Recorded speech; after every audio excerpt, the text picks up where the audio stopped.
ChatGPT, in a sense, really humbled me.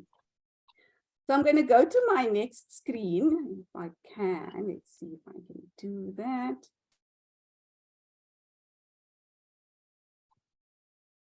Okay, so let me start off with what problems and this LLMs, or large language models, and AI, as we all know, are solving and creating. And I thought that it's important for us to not just look at this as a challenge around ChatGPT, but large language models and about AI and about technology. And what does that tell us about what we should and what we should not do?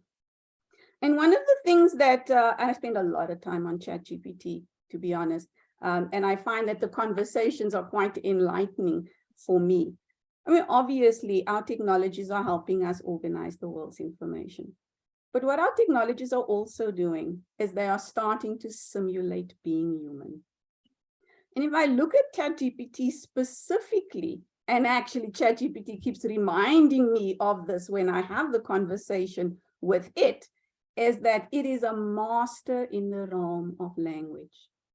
And I think as educators, we do not really quite understand how complex language is and how language itself can manipulate, how language itself can take a position, how language can be confined to being optimistic, but language can also be cynical. And as students and as members of society, being able to distinguish how we use language is really going to be a fundamental skill that we're all going to have over the coming years. If you just think about biases, if you just think about misinformation, how is language being used? And in a sense, this simulating being human, yes, so you've added a voice to ChatGPT and that voice made it sound less human. But honestly, when you sit there and you type in the text, you are having a peer-to-peer conversation. And I challenge myself to remind myself that ChatGPT and any other large language model sitting within the realm of language is having a conversation with me. And it is organizing the world's information the way the world has inputted that information. It has the same biases that us humans have. It gets things wrong as us humans do. It simulates being human. In fact, it's almost the childlike version of being human, and it is learning exceptionally fast. I show you this little screen on the left, which is me and this little robot called Romo. And I spent about 6 months with Romo, traveling South Africa, having conversations with people about the impact of technology on the world of work. And I did that a couple of years ago. And this simulating being human was it was a fabulous learning experience for me, because I realized that we spend a lot of times humanizing inanimate objects while dehumanizing ourselves. In fact, at the end of the day, poor Romo, that's his name, passed away, died, broke actually, fell off a table because somebody thought that this little thing was a pet and wanted to take a selfie, did not realize that this thing cannot move, it cannot do anything, and it fell off the table. And that person that got it to fall off the table cried because they were so humanizing of this particular robot. And I think that our young people are doing exactly that as well. They are humanizing the inanimate object. And I think that we as educators have to be very, very careful about how we ourselves also get taken in by our technologies. The second point I want to make is about lifting the veil on assessments. Assessments can be a beautiful thing, but assessments can also be a curse. We have many, many students that find ways to pass assessments and go through the entire year worrying about the test, as was previously said, for focusing on the product as opposed to focusing on the learning. And I want to talk to you quickly about one case, the case of the US medical exams. In the case of the US medical exams, and where ChatGPT started passing some of these exam questions, there were a few things that became clear. Firstly, it can become even more accurate as it looks at more data, because it's basically learning from databases, it can become more consistent and it can conform better in terms of holding the integrity of its argument. It's not as good as the human beings are, but it's getting better. But what was even more fascinating, and I think this is where we as scientists need to learn, is that the fact that it is a generalist makes it even better at applying information.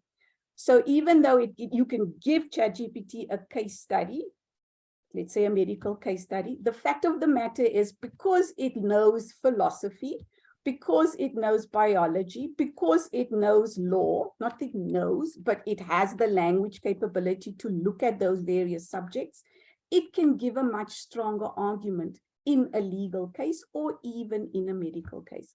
And I ask us then for the question, when we teach students, are we teaching specialists or are we also teaching generalists? And I think that we are going to have to learn about how the transdisciplinary nature of knowledge works to recognize that our technologies are teaching us something about what we teach others. The plagiarism battle versus seeing the student. It was very fascinating. Everything we've done so far in demonstrating ChatGPT has been about focusing our eye on ChatGPT, focusing our eye on the plagiarism battle. I'm very worried that we're losing our eye of the student, and that we should never do. Is our education about being as efficient as we possibly can in assessing students, or is it about the effectiveness of our learning and their learning? And I'd like to believe it's about the effectiveness of their learning. ChatGPT can be a partner in learning, and it can make the learning process as important, if not more important, than purely the assessments, as important as the assessments are. The third point, what are we learning about how we are learning? And this is the curse of knowledge. As experts, it's becoming increasingly more difficult for us to teach. I think that for the world of work, our students need to learn how to collaborate. Our students know how to compete, they need to learn how to collaborate. And I think that tools like ChatGPT, I'm seeing it myself, it's best in a conversation. The more we use it as a peer for education, as a peer for learning, we can actually do learning in a asynchronous way where people are not coming together, but ChatGPT is the partner in learning. And that's what I would argue would be the best way of using large language models. Calm your inner Luddite, but hold on to your inner skeptic. I don't think we can ever outsmart AI. It's not a viable strategy.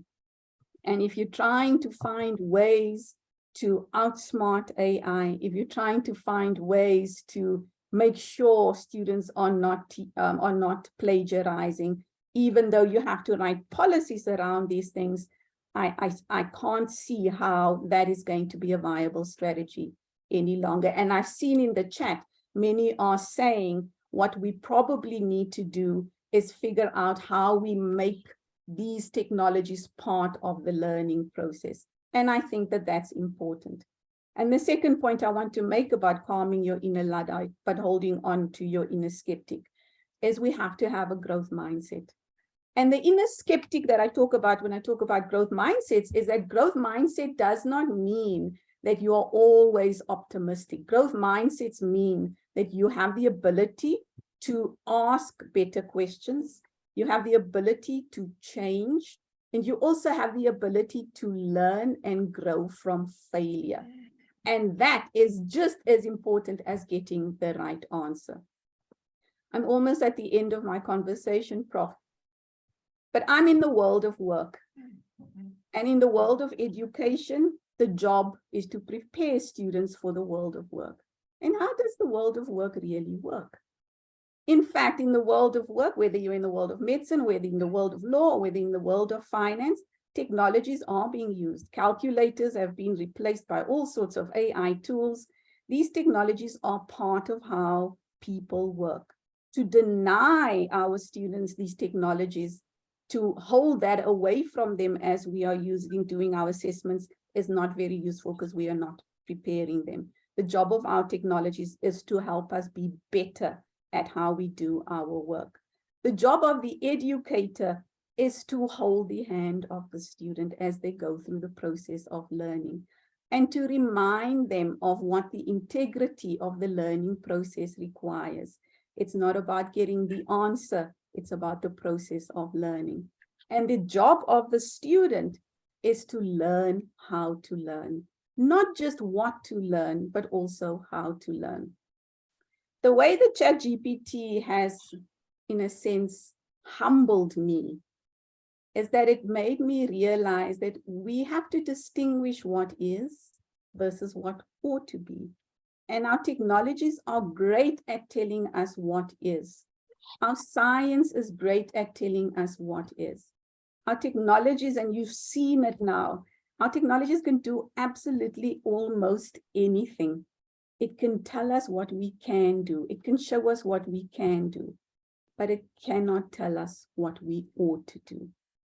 And our biggest problem that we are creating for ourselves, and at the same time, the greatest opportunity we have is how do we keep up with technology? And my view is our technologies are progressing faster than our wisdom. And the problem we need to solve, or the things that we need to focus our energy on, is to lift that wisdom. And that is all about moral progress. So I would ask all educators, first and foremost, learn how these language models work and understand the complexities of language. Understand the ethics involved in what education is all about. And teach that to students. Why are you learning? What is the process of learning? What is the ethics of learning? If we can do that, then what we are producing are better humans that figures out how things ought to be and not just focus on the way that things are. And ultimately, to me, that is the job of what humans need to do. That is the job of humans. Moral progress is what this particular little ChatGPT humbled me to learn. It's not about the technology. It's about our moral progress. Prof, I'm going to leave it there. At the moment, I can't see the chat because I'm in a different screen. I'm going to stop sharing and look at the chat, and I'll then follow what the chat is saying and what people are talking about.